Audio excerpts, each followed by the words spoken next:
New details on a bus driver now charged with molesting a child. We'll have the latest at 6. Plus, a pontoon boat on Lake Minnetonka that doubles as an aircraft carrier. You've got to see the self-made contraption. I'm Diana Pierce. KARE 11 News at 6 is just minutes away. And next, an aircraft carrier on Lake Minnetonka. One man's passion gets creative. That's cool. I'm Ken Barlow in the backyard. We've got some great weather coming up for tomorrow, and then a big change for the weekend. Details are just ahead. Give me a ticket for an aeroplane.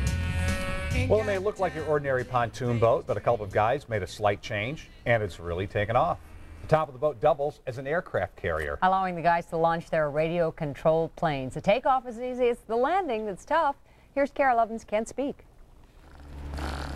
Pontoon boat operators generally are happy with a canopy to keep the sun off. Not Dan Stensby. Dan Stensby has a flight deck with arresting cables. This is an arresting cable. It's together with a bungee. Catch it like this. Yeah. A catapult and hangar deck complete what these two figure as the world's only aircraft carrier for radio-controlled planes. On days with wind, they don't need the catapult. They just point those pontoons into the wind and accelerate. Takeoffs are easy. Takeoffs are always easy. That's what all pilots always say. And then they go after the aerobatics. It's the landings that challenge, especially with gusty winds. But Dan Stensby and Rick Smith say they expect challenges. They waterproof the important innards. They pump the water out of the engine and start her back up. They're flyable after we're done. They're not a crash. This is taking RC flying about as far as it can go, I think. Whoop!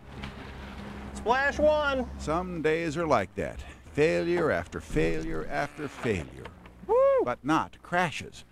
And if they're lucky, toward the end of the day, it may not be as pretty as the real thing. But for these guys, any day flying is a good day. Ken Speak, KARE 11 News on Lake Minnetonka.